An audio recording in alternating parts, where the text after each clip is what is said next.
Hello friends, welcome back to my new blog. तो friends, जैसा कि आपको मैंने पहले ही दिखा दिया था, पार्ट 1 मेरा है दिल्ली टू कटरा का। मैंने ब्लॉग आपको दिखा दिया था। उसके बाद अब कटरा से माता के भवन तक का दिखाने वाले हैं। तो हम लोग नहा वा के रेडी हो गए हैं रूम में। और उसके बाद तो भूख लग गई थी क्योंकि सुबह लगभग 10:30 बज गए थे और लंबा सफ़र था तो खा के ही चलना था। तो हम लोग रेस्टोरेंट पर आ गए थे। तो ऐसे रेस्टोरेंट यहाँ है जहाँ विदाउट अनियन गार्लिक की चीज़ें मिलती हैं। मैक्सिमम आपको कटरा में ऐसी ही जगह अवेलेबल है कि आपको ये चीज़ें खाने की ज़रूरत ही नहीं पड़ेगी। और बोलते माता के घर या दर्शन करने के लिए जाना है तो प्याज लहसुन को अवॉइड कर दीजिए। तो हम लोगों ने खाना वाना खा लिया क्योंकि बोलते हैं 14 से किलोमीटर की यात्रा है, 8 से 10 घंटे मिनिमम लग ही जाते हैं।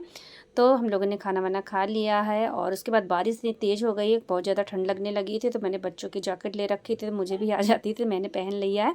और उसके बाद कानों को भी अच्छे से ढक लिया क्योंकि हल्के हल्के कपड़े ही लेके गए थे। तो इस वजह से मैं रिक्वेस्ट करना चाहूँगी कि जो भी अगर प्लान करता है कभी भी, तो आप थोड़े थोड़े से मोटे वूलन वाले कपड़े ज़रूर रख लें, इससे क्योंकि मौसम वहाँ कभी भी बिगड़ सकता है। और उसके बाद आप बेटी को भी देख सकते हो, उसको भी ठंड लग रही थी। तो छोटी छोटी जो चुन्नियाँ वगैरह थी मैंने उसको अच्छे से कवर अप कर दिया था। भैया की भी टी शर्ट उसने पहन रखी थी क्योंकि फुल वाली तो मैंने रखी ली थी। उसके बाद हम लोगों ने ऑटो पकड़ा और इसके बाद हम लोग आ गए हैं और टिकट लेने के लिए, जहाँ बोलते हैं आई कार्ड बनता है, उसके बिना आप एंट्री नहीं कर सकते हो। तो लाइन लगा के हम लोगों ने ले लिया। उसके बाद बारिश ज़्यादा तेज़ हो रही थी और इसके बिना काम ही नहीं चल रहा था। और रेनकोट हम लोगों ने परचेज़ कर लिया था चारों लोगों ने, क्योंकि सबको ही रेनकोट की ज़रूरत है और काफ़ी लंबा सफ़र था। तो फटाफट से हम लोगों ने पहन लिया। और उसके बाद हम लोगों ने बाणगंगा से अपनी यात्रा शुरू करी है। और उसके बाद आप जैसा कि देख सकते हैं, बच्चे ने अपने हाथों में स्नैक्स ले रखा। और यहाँ जब सब लोग बोलते हैं कि हाँ, जो अपने हेड में माता को लगा लो तो अच्छे से हमारा यात्रा है अच्छे से हो जाती है। और जय माता दी जय माता करते रहिए तो हमारा ये सफ़र भी अच्छे से पार हो जाता है। तो लाइन में हम लोग यहाँ लग चुके हैं क्योंकि यहाँ थोड़ा सा स्टेप है वो पूरा करना पड़ता है और काफ़ी ज़्यादा भीड़ हो जाती है, इसलिए थोड़ा सा इसको भूल भुलैया टाइप का बना भी दिया गया है ताकि ज़्यादा क्राउड ना होने पाए। लेडीज़ की लाइन अलग थी, जेंट्स की लाइन अलग थी। और उसके बाद मैं और बेटी एक साथ हो गए थे। हस्बैंड थोड़ा पीछे थे क्योंकि उन्होंने डंडे जो होते हैं चलने के लिए, स्टिक होती है, उसको ख़रीदने लगे थे। तो मैंने कहा काफ़ी देर मुझे इंतज़ार करना पड़ेगा। और अब बाहर का व्यू आप जैसा कि देख सकते हो, पहाड़ी पहाड़ आपको अब स्टार्ट हो गया है देखने के लिए। आपको हर जगह का व्यू मैं आपको दिखाऊंगी। इस वीडियो में बने रहे। प्लीज़ वीडियो पसंद आए तो उसको फॉलो ज़रूर करें और ज़्यादा से ज़्यादा शेयर कर लीजिएगा। और उसके बाद हम लोगों ने अपनी चढ़ाई चालू कर दी लगभग 4:15 बजे, क्योंकि हम लोग पहुँचे थे 10 बजे। इसको नहाया धोया सारी चीज़ें करते करते हो गया था 11:30 बज गए थे।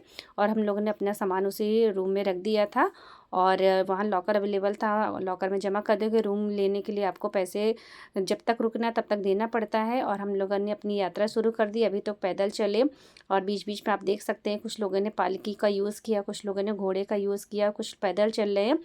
तो काफ़ी लंबा सफ़र है। स्टार्टिंग में तो अच्छा लगता है लेकिन बाद में जब चढ़ाई चढ़ना पड़ता है तब थोड़ी सी सांस फूलने लगती है। और आप जैसा कि देख सकते हैं बच्चे लोग एक्साइटमेंट थे। ये कहिए कि मौसम ठंडा रहता तो इतनी प्रॉब्लम नहीं होती है। और उसके बाद बीच बीच में जो मंदिर आती हैं उसके भी दर्शन करते गए। बस यही डर लगा रहता था कहीं बच्चे इधर उधर ना होने जाए पाए। और फिर मैंने दर्शन कर लिया बीच बीच में। और उसके बाद हम लोग धीरे धीरे माता जी का जयकारा लगाते हुए धीरे धीरे से पहुंच रहे थे।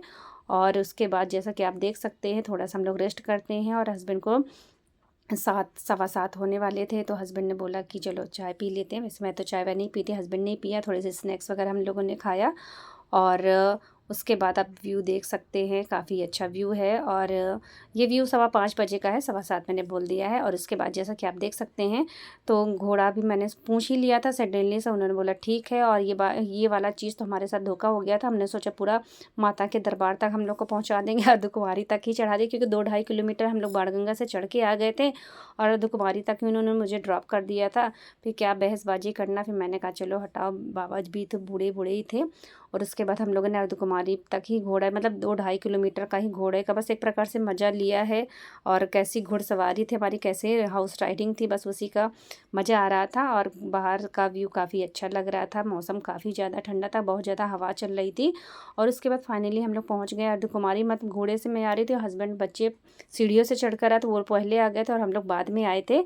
मुझे तो बहुत ज़्यादा ठंड लग रही थी और क्योंकि मैंने कपड़ा अंदर से जो पहन भी रखा था वो भी गर्मियों वाले ही थे, तो मुझे इस वजह से और भी ज़्यादा ठंड लग रही थी। और बाहर का व्यू आप जैसा कि देख सकते हो, बस पहाड़ ही पहाड़, हवा और काफ़ी एकदम फ्रेश एयर है। मतलब प्योर ऑक्सीजन है। उसके बाद हम लोगों ने सोचा कि अब वॉकेबल ना छोड़ के स्टेयर वाला स्टेप पकड़ते हैं, क्योंकि स्टेयर से जल्दी हो जाता है।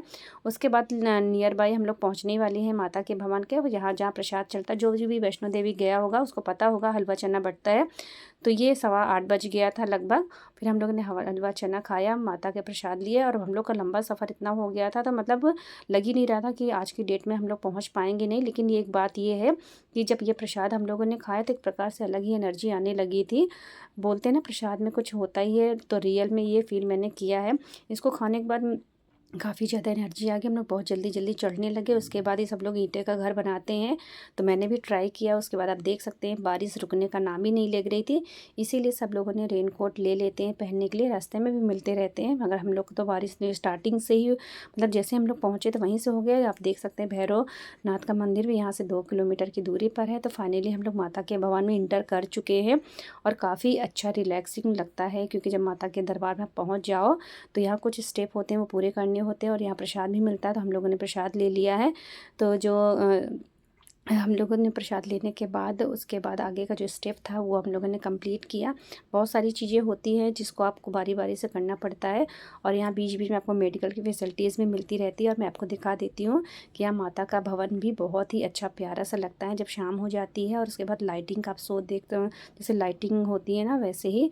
और उसके बाद थोड़ा सा हम लोग रिलैक्स हो जाते हैं कि ये हुआ कि चलो माता के दरबार हमें देखने को एटलीस्ट मिल गए। और यहीं से ज़ोरों ज़ोरों से लोगों के जयकारे लगने स्टार्ट हो जाता है।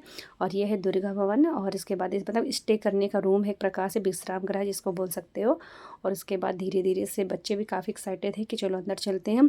और इसके बाद आप देख सकते हैं अंदर जाने के बाद जो हमने सामान लिए थे, मोबाइल है, पर्स है, घड़ी, ये सारी चीज़ें हम लोगों की जमा होगी, और जिसकी वजह से हम लोग एकदम रिलैक्स हो जाएंगे, क्योंकि सामान भी कैरी करते रहो तो कंधे और हाथ दर्द करने लगते हैं, और ये सारी चीज़ें इंटर करना मना होता है। तो फाइनली ये वाला जो रास्ता आप देख रहे हो ये माता का एकदम माता वैष्णो देवी के अंदर जाने का ही ये गेट आप देख सकते हो।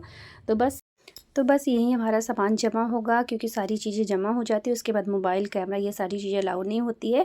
बस माता का नाम लेके हम लोग दर्शन करेंगे, और काफ़ी ज़्यादा भीड़ हो जाती है, तो इस वजह से बहुत ज़्यादा वीडियो शूट करना पॉसिबल नहीं होता। आई होप आपको आज का ब्लॉग पसंद आए, प्लीज़ ज़्यादा से ज़्यादा शेयर करें, और कमेंट में जय माता दी लिखना ना भूलिए। Okay bye bye, thanks for watching.